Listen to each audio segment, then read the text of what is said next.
Hi, Steve. Hi. Nice to meet you. Yeah. Wow, okay, so this is the spot.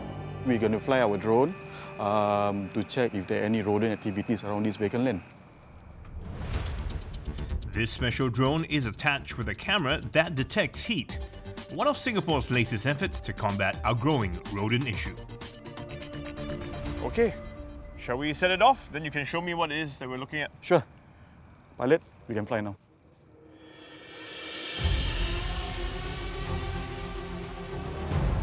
Just where is Singapore's war on rats heading? And can we turn the tide?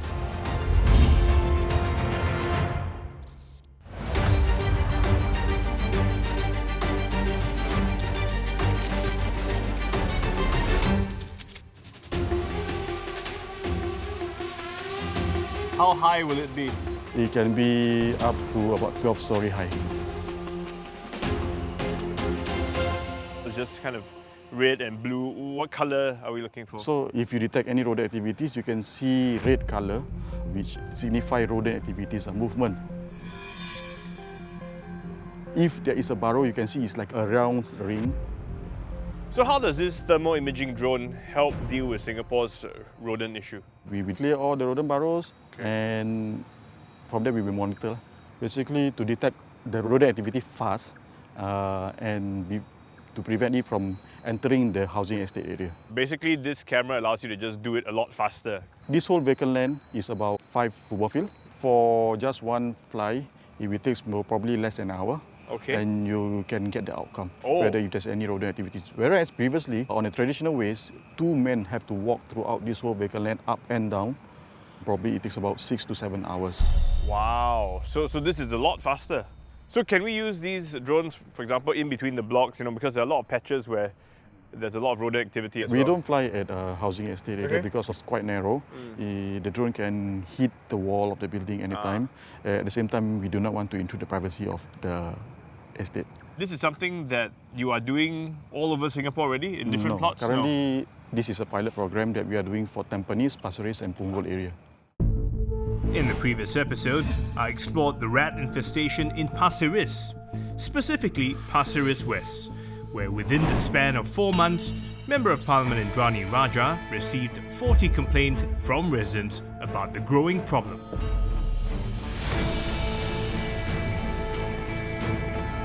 I'm heading back to Pasir Ris West to participate in something called night culling. I've asked MP Indranee to join me. Night culling, which happens bi-monthly, is one of the key measures she's introduced to tackle the infestation.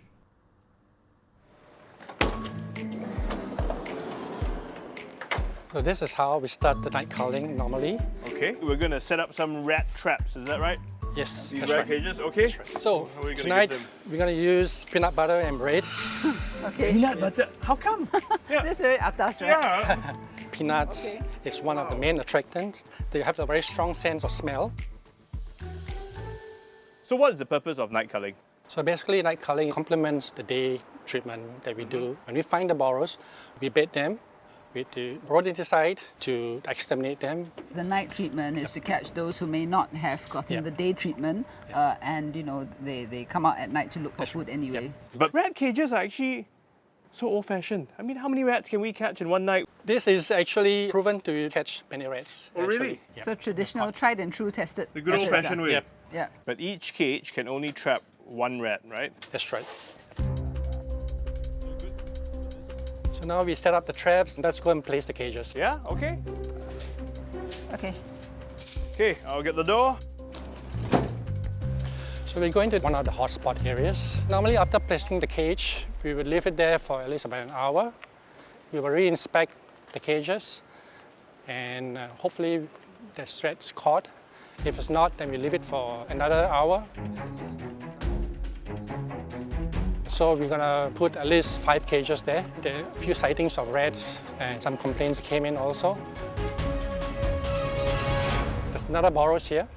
This is more obvious. And it's even got a concrete roof. It looks like a concrete roof. Yes, a little bit of a You shelter. renovated, is it? Yeah, so we will place 1 cage here. The rats don't recognize that the cage is a cage. I think No, they it's the don't. peanut butter Yeah, is maybe. overriding their I'm sure they have logic sense, and common some sense. instincts that this could be danger for them, but the peanut butter is just... Irresistible. So we're going to place a cage at the perimeter drain here, This is like their super highway. super highway. And also there's water for them to drink. So it's one of the main things that rats need to survive. Got to be very careful. Oh, there's a burrow here? We'll place the cage here. Where the trash is. Take a bit of a breather as we wait and see whether the rats take the bait. How do you think this whole war on rats has been going? Well, there has been improvement because since I came here and stepped up on the anti-rat measures, the number of burrows has dropped. The level of rat activity has reduced, but it's still some ways to go. The biggest game changer component of the Rat Fix program is coordination. The first thing I did was to have a big meeting. Who was at the table? Okay, we had Town Council, Okay. NEA, HDB, SFA, MSO, that's the Municipal Services Office. Then we had the grassroots and of course myself. Because typically if you don't have that coordination meeting, what will happen is somebody may email about a rat issue. That will be sent to the Town Council. Town Council may coordinate with NEA and then that will be at that level, which is not wrong, but it is only one part of the many things that need to be done. So I called for a meeting, had all the agencies come together. So it's a combination of looking at how people behave, how the rats behave, and then trying to design a system that takes this into account. But also through your meeting, you're making sure everyone is on the same page, That's has right. the same understanding of what's going on. That's right, and also importantly, understand each other's challenges. Yeah. Because you do need to understand why another party may not Otherwise be doing it'd be something. like, no, that's the town council's job. Oh no, that's the NEA's job. You can have a That's, bit of that, right. but to be fair, everybody was very cooperative. Okay. Here's why coordination is needed to get rid of rats. Say there's a rat problem in a housing estate. NEA will share burrow data with the town council. The town council calls in pest controllers to find and wipe out the burrows. But if food is still lying around, the rat population will continue to thrive. That's where stall owners come in, keeping their stalls clean and disposing of food waste properly. When food stalls are involved, the Singapore Food Agency steps in. They can issue enforcement for hygiene lapses. If those stalls are on HDB's premises, HDB ensures stall owners follow the rules. Communicating between agencies is just the first step to eradicating rats. The tougher part, trapping them. Just how well will some peanut butter and bread perform at luring these critters?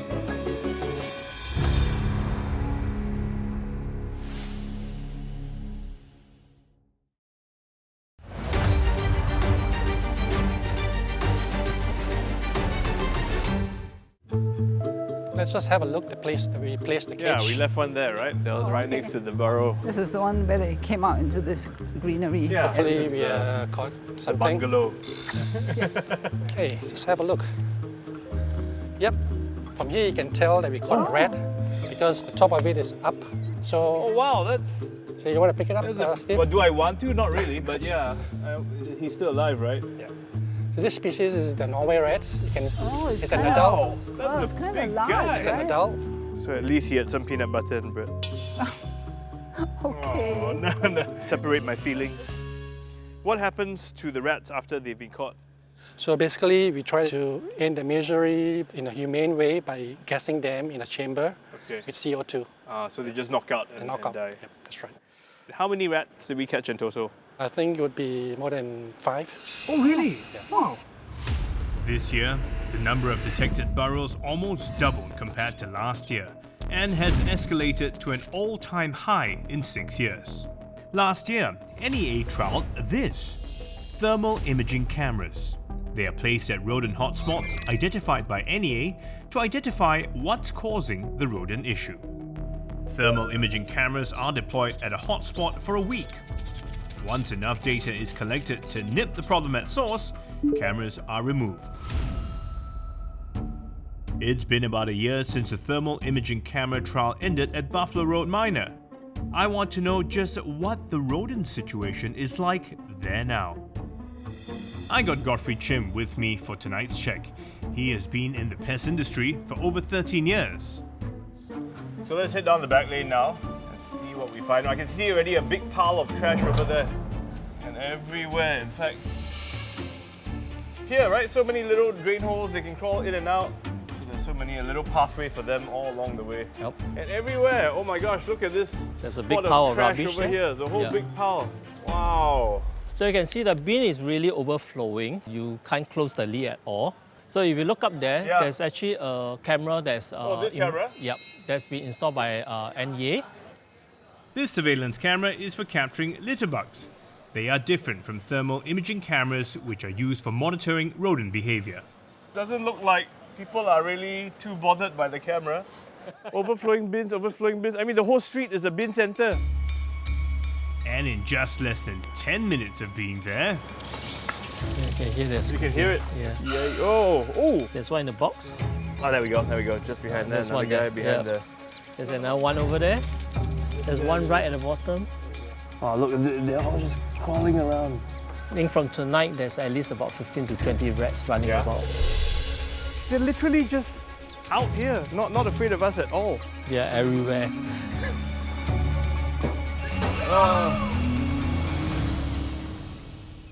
So Steve, what you see right now are all the alpha males. So we have seen at least 10 to 15 of them.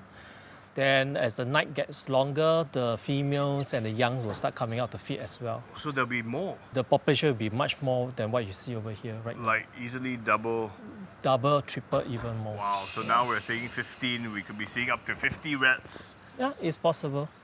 So why are we still seeing so many rats? Well, if the human behavior portion is not ratified in the sense of overfilling bins, providing so much shelter for the rats will always be here.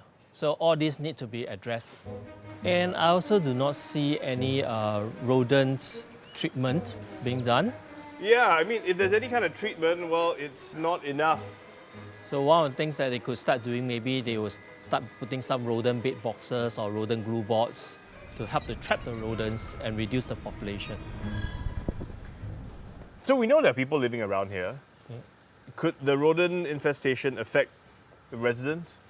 Potentially, yes, because you have so much food sources. The population will grow exponentially, and once the population grows too big for this area, they will start migrating to other areas. Okay. So how do we fix an area like that? I believe it can be done. Like if we can clean up the Singapore River, Sure. basically we can clean up this place as well. NEA will have to take very strong enforcement against this. Okay. It's how we do our mosquito control. Yeah. It is very successful because we have compounding fines. Each time they fine you this amount, then the next time will be a higher amount and higher amount. And eventually it may even lead to a jail term.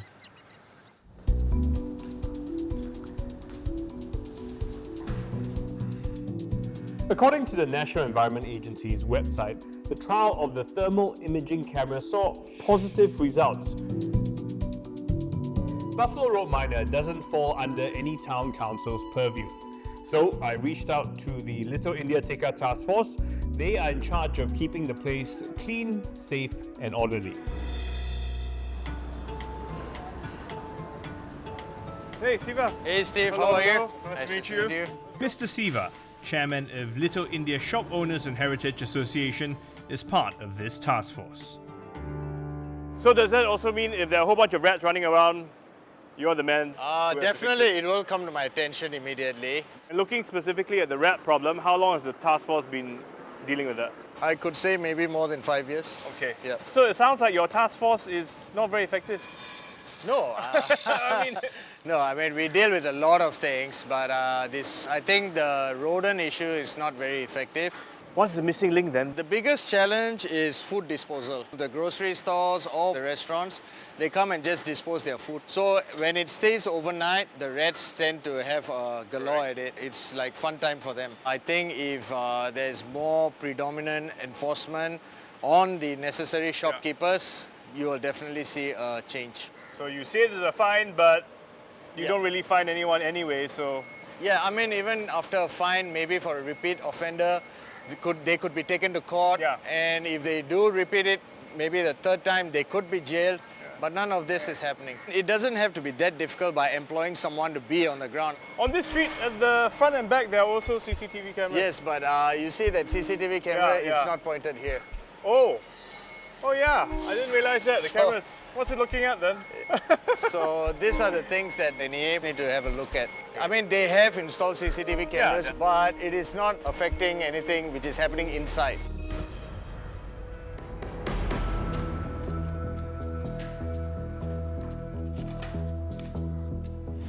For the past 2 months, I've been digging into Singapore's rat problem, trying to figure out why, despite our best efforts, we still can't seem to keep it under control.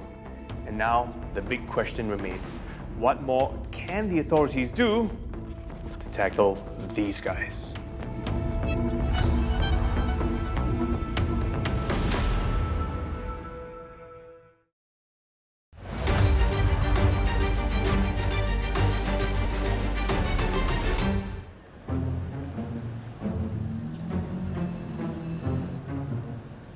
Okay, Buffalo Road Miner. I was just here a few days ago. In fact, well, actually it looks quite different today. It looks cleaner. Is this what it should normally look like? Yeah.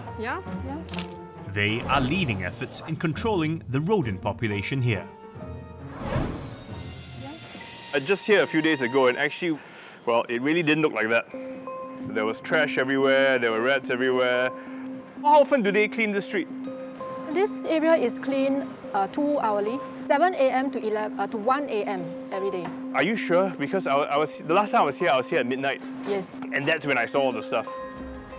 The cleaning contractor is appointed by NEA. We do litter picking, but the trade waste is by the public waste collector. Also, it's They different. collect. Well, how often does the trash collector come in? Once a day? I think or? minimally once a day, but if the shopkeepers think that is insufficient, they can request for additional collection. Oh, but every 2 hours is your guys coming to clear litter, put them in the bins, try and dispose of it properly. Yeah, for this area, yes. I imagine if I came as a cleaner and the boxes piled up, I'd be like, okay, what am I gonna do? The bin's full. So even though I'm here every 2 hours, there's nothing I can do. Yes, we just clean the litter and not the trade waste. But the trade waste is probably the food waste, and that's the stuff that the rats like. Yes, so that's why it's important that the shopkeepers clear up the refuse spillage. We can enforce against that as well. If you can see our CCTVs over there, That's right. these are to One over detect there, right? Ring, right? humans for not bagging their refuse or not managing their refuse Okay. properly. And then from there, we can enforce or investigate against the people who are causing this. So, do those cameras work? Yes, they do. We have taken enforcement using these cameras. How many people have you caught so far since the cameras have been up? Yeah, 5 to 10 people. Yeah, 5. Okay. We have enforced against. The first offense is $300, but if they are recalcitrant offenders, we can send them to court. Has anyone been brought to court yet? No, No. Okay. no. And are you all happy with the current situation? Definitely not. There's been some improvement, but we think that there's much more to be done. But why not just step up enforcement? Yes, we step up enforcement earlier this year. In April, we cannot be here all the time, Yeah. and we cannot be monitoring this location round the clock.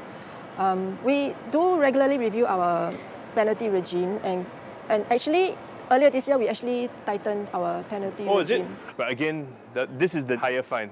Wow. They got a pretty good deal before. We'll review as we go. It's a work in progress. Yeah. Let's see what happens with all this new regime. Okay, starting to rain. We can start walking in.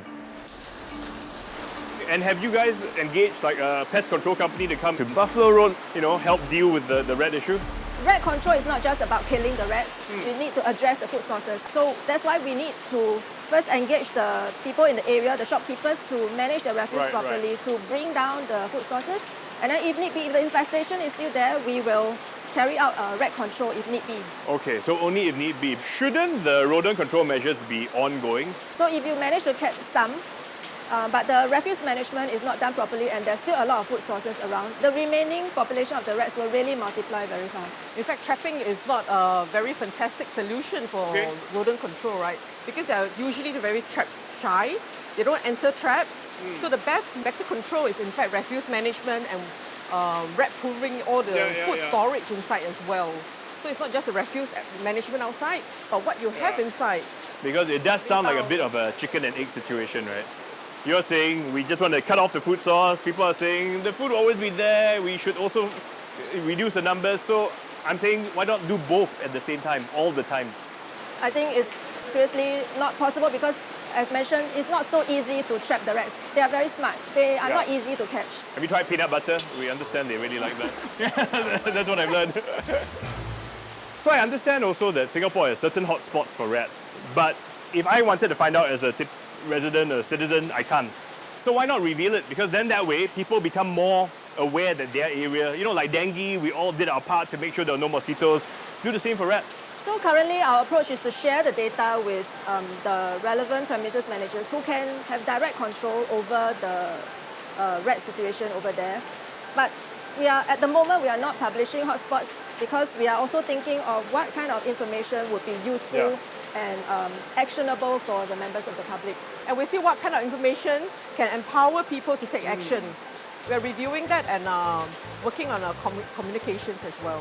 Yeah, I mean, we understand that the number of burrows has risen quite significantly. So the numbers this year is about, although it's double that of last year, but it's about the same as the previous years. The rat population can rebound very quickly. Doesn't it worry you when you say double the number? Certainly we are taking this seriously. We are worried. That's why we started the Cleaner Neighbourhood initiative this year with the 4 sites in Ang Mo Kio, Hougang, Mei Ling Street, Buffalo Road, Race Course Road, to try to rally all the stakeholders to do their parts to solve this problem together. The rats in Singapore have adapted very well, so we need to continue to learn how to understand their behavior better. At the same time, get all the premises managers to really cut the food sources and deny them of any opportunity to thrive in our environment. So it sounds like the rats have adapted and evolved better than the human beings. They got their act together more than we have got our act together. Rats have apparently adapted in more ways than one. In 2014, scientists in the UK discovered the emergence of the so-called super rat. These are rodents that are genetically resistant to common poisons, and this was all across Britain. NEA commissioned a similar study here in Singapore, and well, the good news is we have no super rats. So the challenge now is just for us to find ways to outsmart the common rat.